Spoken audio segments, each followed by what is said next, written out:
The Bible, it's 66 books of history, stories, letters, and poetry that fit together to form God's one big story. The epic adventure of how He created us and loves us so much that He made a way to rescue us.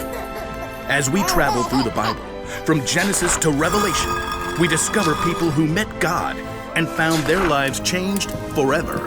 Now, for an amazing story, inspired by the book of Proverbs, chapter 22, verse 3.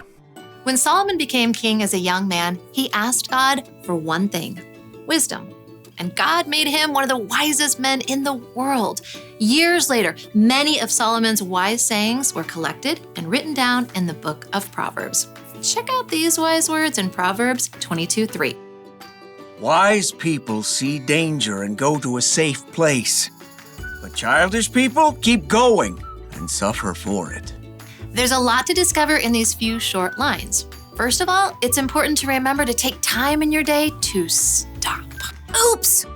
It's easy to get so distracted that you don't stop to take a breath and pay attention to what's going on around you. Second step, think. Look around you, look ahead. Do you see danger?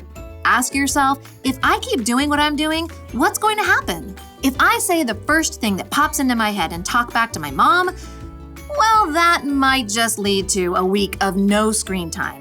If I keep playing this video game and playing instead of studying, I might bomb the test. If I ignore the sign that says playground closed for repairs, that could mean a trip to urgent care. God doesn't tell us the future, but He has given us the common sense to think through what is most likely to happen right now based on what's going on around us. Which brings us to our third step. Act. Once you've taken time to stop and think it through, it's time to make your move.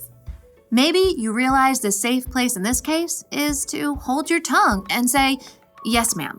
Maybe your safe place is setting a timer for only 5 more minutes of game time before you study. Maybe your safe place is to walk right past that closed down playground, no matter how cool it looks. Foolish people barrel ahead without pausing to think. Wisdom stops, thinks, then acts. From the very beginning, God designed people with the ability to think and act according to His wisdom. And that's still true for each one of us today. So don't forget to stop, think, and then act. And as Solomon reminds us, wise people see danger and go to their safe place. But childish people, they keep going and suffer for it.